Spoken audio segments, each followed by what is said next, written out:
आज हम time and work का क्वेश्चन देखेंगे और टाइम एंड वर्क से संबंधित कैपेसिटी यानी क्षमता पर आधारित कुछ प्रश्न देखेंगे। क्षमता पर आधारित कुछ प्रश्न देखेंगे। देखिए क्वेश्चन नंबर 1 देख रहे हैं यहाँ पर। क्वेश्चन नंबर 1 ये कह रहा है कि ए की कार्य क्षमता बी की कार्य क्षमता की दुगुनी है। मतलब बी अगर किसी काम को एक काम करता है तो एक उसी काम को कितना काम करेगा, 2 काम करेगा। यहाँ पर देखते हैं ए किसी कार्य को 30 दिन में समाप्त कर देता है। ए किसी कार्य को 30 दिन में समाप्त कर देता है। यहाँ देखते हैं अगर ए 1 दिन काम करता है तो 2 यूनिट काम करता है। अगर वो 30 दिन तक काम करता होगा तो कितना काम कर देगा, 30 गुने 2, टोटल काम निकल गया। अब मान लेते हैं जिससे पूछेगा उसी के यूनिट से भाग दे दीजिएगा। अगर कह रहा है बी उसी कार्य को कितने दिन में करेगा तो बी से भाग दे दीजिए, 30 दूनी 60 आंसर हो। फिर आपका क्वेश्चन इसी में आपको क्वेश्चन इस तरह से भी पूछ सकता है एग्जाम में कि ए प्लस बी दोनों मिलकर उस काम को कितने दिन में करेंगे। तो दोनों मिलकर करेंगे उसी काम को, यानी काम कितना था 30 गुने 2 बटा में दोनों मिलकर 2 1 3।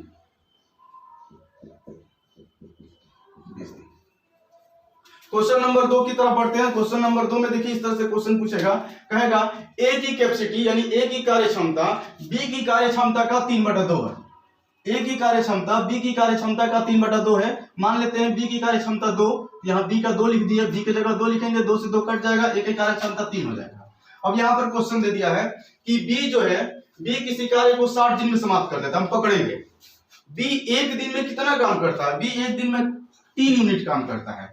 बी एक दिन में 2 यूनिट काम करता है। अगर बी एक दिन में 2 यूनिट काम करता है तो 60 दिन में कितना यूनिट काम कर देगा, 60 गुने 2। और काम किससे करवाना है, ए से। तो ए से काम करवाना है तो 1 यूनिट से भाग दीजिए। अब कह रहा है दूसरा क्वेश्चन देखिए, इसी में दूसरा इस तरह से पूछ सकता है कि उसी कार्य को ए प्लस बी कितने दिन में करेंगे, यानी कार्य वही था, कार्य था 60 गुने 2 और किससे करवाना है, ए प्लस बी से। तो 3 + 2 5 24 दिन। क्वेश्चन नंबर नेक्स्ट देखेंगे कैपेसिटी पर आधारित प्रश्न। इस तरह से भी आपको एग्जाम में प्रश्न पूछ सकता है कि ए की कार्य क्षमता बी की कार्य क्षमता से 50% अधिक है। ए की कार्य क्षमता बी की कार्य क्षमता से 50% अधिक है। अर्थात बी की कार्य क्षमता मान लेते हैं 100 तो ए की कार्य क्षमता कितना हो जाएगा, 50% की इससे ज्यादा होगा, 150 हो जाएगा। अब यहाँ इसको घटा सकते हैं हम, 3 2। यहाँ देखते हैं कह रहा है कि ए और बी दोनों मिलकर उस काम को 40 दिन में समाप्त करते हैं। हम यहाँ पर देखते हैं कि अगर ए और बी दोनों मिलकर 1 दिन काम करते हैं तो 3 2 5 यूनिट। एक दिन में वो 5 यूनिट काम करते हैं तो 40 दिन में कितना यूनिट काम करेंगे, 40 गुने 5। एक दिन में 5 यूनिट तो 40 दिन में 40 गुने 5। अब किससे काम करवाना है, ए से, तो 1 यूनिट से भाग दे दीजिए। फिर ये भी क्वेश्चन पूछ सकता है, ए से ना पूछकर एग्जाम में बी से भी पूछ सकता है कि वही काम बी कितने दिन में समाप्त करेगा। अगर बी से पूछेगा तो उसी काम में हम क्या करेंगे, बी से भाग दे देंगे। काम वही था 40 गुने 5, बी से पूछ रहा है, बी के यूनिट 2 है, 2 से भाग दे दीजिए। 20 × 5 100 इसका हो जाएगा। ये नहीं कटेगा तो 40 × 5 200 आंसर हो गया। और आपको कैपेसिटी से थोड़ा सा टफ क्वेश्चन अगर पूछेगा तो इस तरह से पूछ सकता है। देखते हैं नेक्स्ट क्वेश्चन, कैपेसिटी पर आधारित कुछ प्रश्न।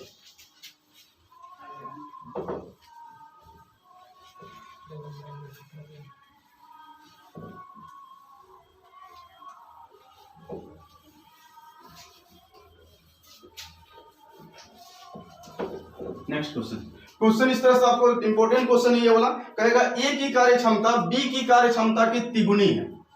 ए की कार्य क्षमता यानी ए की कैपेसिटी बी की कैपेसिटी की तिगुना है। अर्थात बी की कैपेसिटी 1 होगा तो ए की कैपेसिटी 3 गुना। यदि वो कार्य करने में बी से वो 60 दिन कम समय लेता है, कौन कम समय लेता है, ए 60 दिन कम समय लेता है, उसका 60 दिन कम समय लग रहा है। मेरे हिसाब से मेरा कितना दिन कम समय लगेगा, 2। और कौन कम समय ले रहा है, ए, तो ए से गुना कर दिए, टोटल मेरा वर्क निकल जाएगा 90। अब किससे काम करवाना है, दोनों मिलकर उस काम को कितने दिन में करेंगे। क्वेश्चन ये भी पूछ सकता है ए उस काम को कितने दिन में करेगा, बी उस काम को कितने दिन में करेगा, या ये भी पूछ सकता है कि ए प्लस बी उसी काम को कितने दिन में करेगा। अगर ए का पूछा जाएगा तो टोटल का टोटल काम हो गया 90। ए का पूछेगा 1 यूनिट से भाग दे दीजिए, 30 आंसर हो जाएगा। अगर आपका बी का यूनिट पूछेगा बी उसी काम को कितने दिन में करेगा तो टोटल का टोटल काम लिख दीजिए, 20 का पूछ रहा है 20 से भाग दे दीजिए। अगर यही पूछेगा ए प्लस बी उसी काम को कितने समय में करेगा तो ए प्लस बी का पूछ रहा है, टोटल काम लिख दीजिए 90 और ए प्लस बी का पूछ रहा है प्लस बी से भाग दे दीजिए।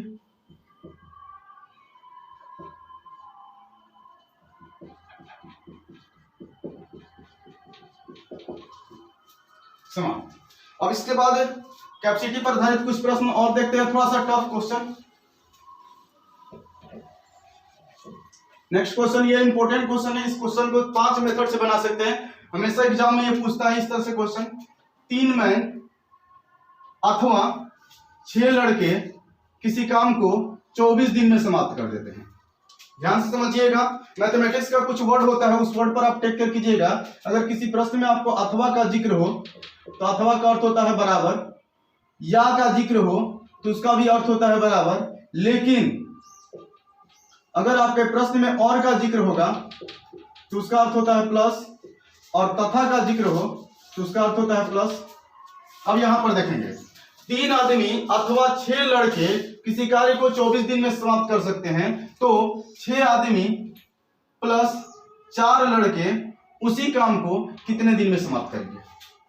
2 तरीका है। पहले हम कैपेसिटी का मेथड सीख रहे हैं, तो कैपेसिटी के तरीका से हम बनाएंगे, क्योंकि कैपेसिटी का प्रश्न पढ़ रहे हैं, कैपेसिटी के तरीका से बनाएंगे। सबसे ये जो बराबर है, पहले ये देख लीजिए कि 3 मैन बराबर दिया गया है 6 बॉय। इसका मतलब 1 मैन बराबर कितना बॉय हो गया? 2 बॉय। अर्थात मैन की कैपेसिटी 2 हो गया और बॉय की कैपेसिटी 1 हो गया। अब यहां से आप पकड़ लेंगे क्वेश्चन को कि अगर मैन की, आप यहां पर डिसाइड कीजिए काम किससे करवाना चाहते हैं, मैन से कि बॉय से। अगर आप बॉय से काम करवाना चाहते हैं तो बॉय को पकड़ेंगे। अगर 1 बॉय काम करेगा तो 1 यूनिट, कितना बॉय है मेरे पास? 6 बॉय। 6 बॉय 1 दिन में कितना काम कर देगा? 6 यूनिट काम कर देगा। 24 दिन तक काम कर रहा है, टोटल काम कितना हो गया? 6 गुने 24। अब क्या करेंगे, टोटल का टोटल यूनिट को कन्वर्ट कर देंगे हम। यहां देखते हैं, 1 मैन का यूनिट हो गया 2, 6 मैन काम कर रहा है, 6 दूनी 12। 1 बॉय की यूनिट हो गया 1, 4 बॉय काम कर रहा है, इसका यूनिट कितना हो जाएगा? 1 बॉय की यूनिट 1 हो गया, 4 बॉय की यूनिट 4 हो जाएगा।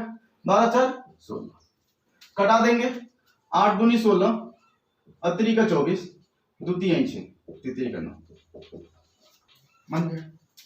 अगर इस क्वेश्चन का दूसरे मेथड देखेंगे, दूसरा मेथड, तो दूसरा मेथड देखिए, इससे शॉर्टकट मेथड से सॉल्व करना चाहेंगे तो x का मान पूछा है, x बराबर लिख दीजिए, ऊपर वाले के सारे का मल्टीप्लाई कर दीजिए, 3 गुने 6 गुने 24, और यहाँ 6 6 का 36, अच्छा 3 12 36, इससे और इससे गुना कर दीजिए। 36 12 कितना होता है? 36 12 स्पीड बोलिए। 36 10 46, 46 2 48, 24 दूनी 48, 3 दूनी 6, x बराबर 9। इस तरह से भी सोल्व कर सकते हैं।